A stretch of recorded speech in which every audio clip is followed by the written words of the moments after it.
Hi, this is the Professional Amateur Hour coming to you with another review. This week I saw Americana, and this 2023 film, or at least that's, when it did some festivals, and I think it's, coming out now in 2025. Anyways, this film was directed by Tony Tost and stars Hazley, no last name given, Paul Walter Hauser, and Sydney Sweeney. That's right, Madam Web herself is in this one, among others, of course. So what is the story of Americana? Well, the whole thing revolves around this shirt. And this shirt is like an artifact from, 100 years ago. It's an indigenous person's shirt for like a religious ceremony or something. They call it a ghost shirt.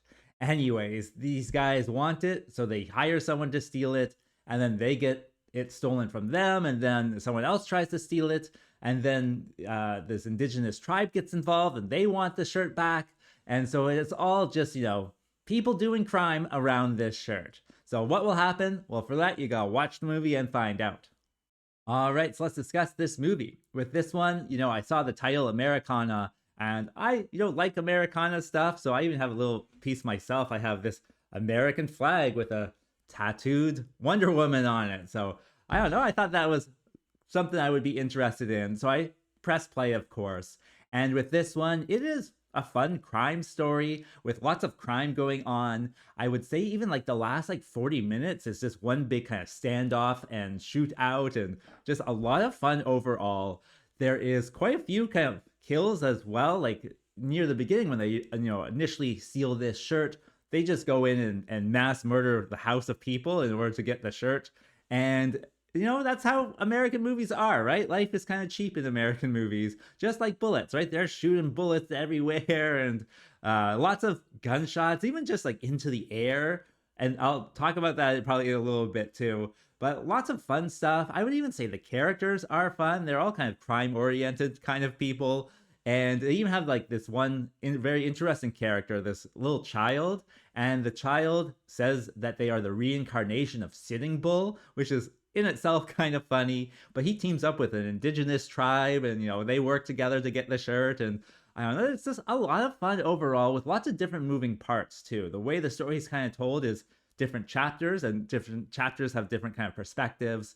So there's lots of stuff that kind of just works into it, and certainly the way it's all kind of told and when it comes all together is interesting. So it is a fun movie to press play on. Also, this movie is trying hard to be Americana. It's trying to just be, the quote-unquote classic American movie with, highlighting different Americanisms and stuff like that. And I think they kind of do a good job. Certainly different aspects of, American culture are included in this one. They certainly try to be Americana from even the first scene as well. I thought it was kind of funny as well how it kind of opened. Like, it goes from title card to, imagine this, like trailer park desert, right? Man stands outside an exterior, throws a bottle in the air, and then shoots it. Like, that's the opening scene. Like, after the title sequence. I'm probably, showing it up on the screen now, but it was a lot of kind of fun to see these very, American thing. Of course, there are, embellishments, I would say, of what these kind of aspects are, but a lot of fun that way. Very American, very kind of Americanism, or Americana. After all, that is the title. So if you do enjoy Americana, you might enjoy this kind of American movie.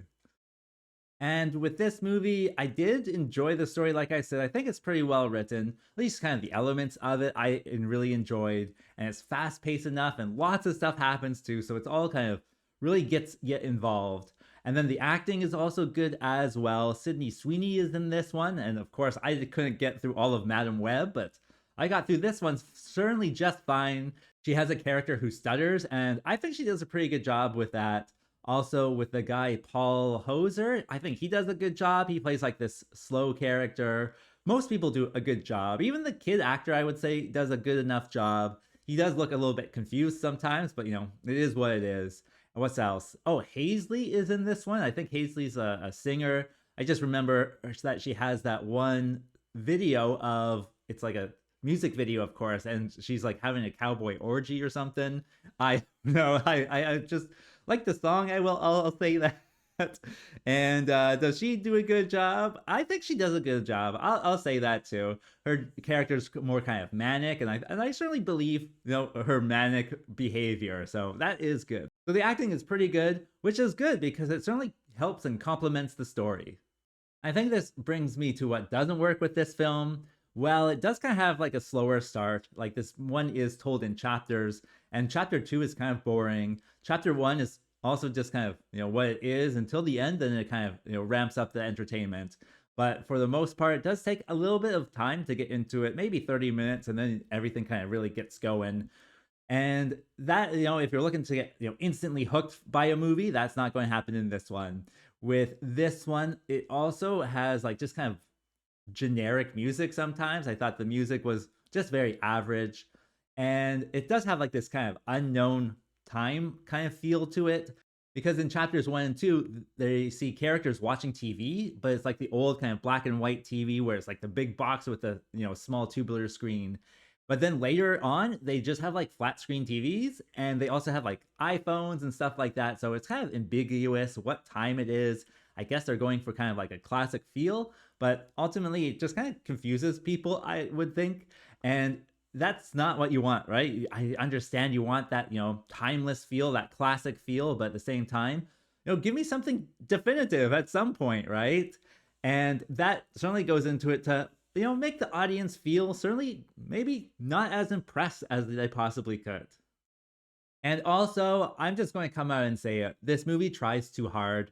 And what I mean by that, there's just this feeling about it where it's just, you know, trying too hard to be American, trying too hard to be Americana, trying too hard to be classic or timeless, trying too hard to be stylish. Everything is just so polished and pristine. It just, I don't know, it doesn't have like this organic feel to it. It feels like it has, you know, 95% of its spirit. And so it's just missing something because it just is so well planned. I think the director is also the writer in this case. So, you know, he has a vision of it clearly in his head. But it just, I don't know. Yeah, you get this feeling where they're just, you know, trying too hard to make this movie. And so would I recommend this movie? Well, I would say sure. It is a lot of fun. And like I said, it has like this, you know, 40-minute standoff slash shootout at the end. And, you know, bodies are just dropping here and there. And it's a lot of fun. And so, yeah, certainly press play if you can. And as for a rating, well, I think it's above average. So I'm going to give it a score of 6. And with that being said, I think that's all I wanted to say. So like and subscribe, and I'll see you next time. Peace out.